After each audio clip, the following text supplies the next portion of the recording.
I have a pack of cards.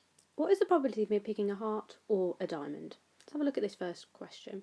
So we know that in a pack of cards there's 52 cards.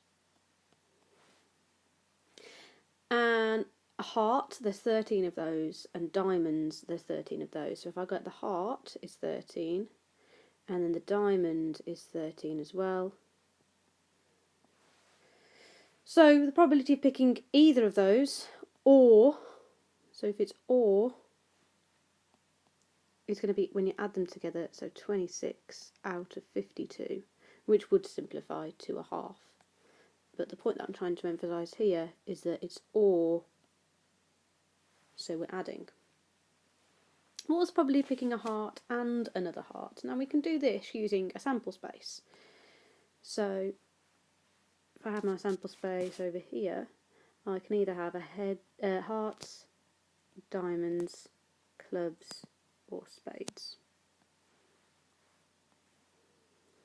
Hearts, diamonds, clubs, or spades. Now I can use a sample space because it's two events. I'm picking one and then picking another.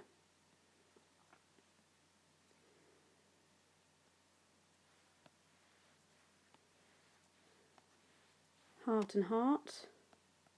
I just fill this in, heart and diamond, heart and club, heart and spade, heart and diamond, diamond, diamond, diamond club, diamond spade,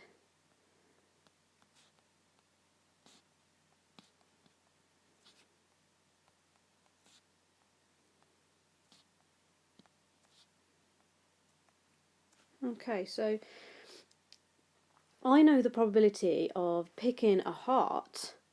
Well, there's only 13 out of 52. We did that in the first question.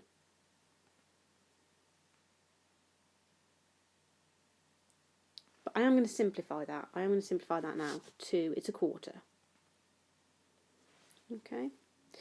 And I know the probability of picking another heart is going to be a quarter.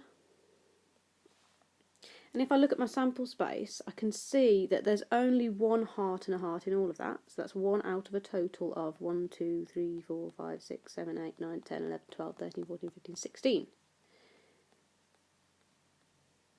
So remember, this was an and question. So what's probably picking a heart and a heart? So it's an and you should be able to see what operation it is we're using. How do we get from a quarter and a quarter to 1 over 16? Well, we're timesing.